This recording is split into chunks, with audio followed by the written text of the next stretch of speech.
মুঘল দরবারে খাবার পরিবেশন ছিল এক অসাধারণ শিল্প। সব মিলিয়ে প্রতিটি ভোজ যেন হয়ে উঠত রাজকীয় উৎসব।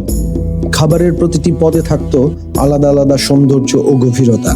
জাফরানি বিরিয়ানি, শাহী কোরমা, রেশমি কাবাব কিংবা বাদাম পেস্তা দিয়ে সাজানো মিষ্টান্ন, সবকিছুতেই ফুটে উঠত রাজকীয় ঐশ্বর্য। সেই সময়ে শুধু খাবারের স্বাদ নয়, পরিবেশনকেও অত্যন্ত গুরুত্ব দেওয়া হতো। কারণ তারা বিশ্বাস করত একটি সুন্দর পরিবেশনা অতিথির প্রতি সম্মান প্রকাশ করে।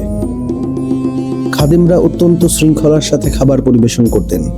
কে আগে খাবার পাবে, কোন পদের পর কোন পদ আসবে, কিভাবে অতিথিকে সম্মান জানাতে হবে, সবকিছুরই ছিল নির্দিষ্ট নিয়ম। আজকের যে ফাইন ডাইনিং, ব্যাংকুয়েট সার্ভিস কিংবা বিলাসবহুল হোটেল কালচারের অনেক ধারণাই এসেছে সেই রাজকীয় মুঘল ঐতিহ্য থেকে।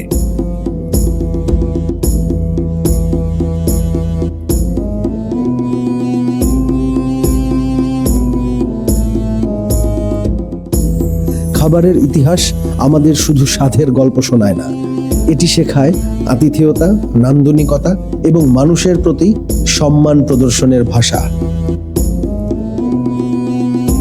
একটি সুন্দর খাবার মানুষকে তৃপ্তি দেয়, কিন্তু একটি সুন্দর পরিবেশ মানুষের মনে আজীবন স্মৃতি হয়ে থাকে।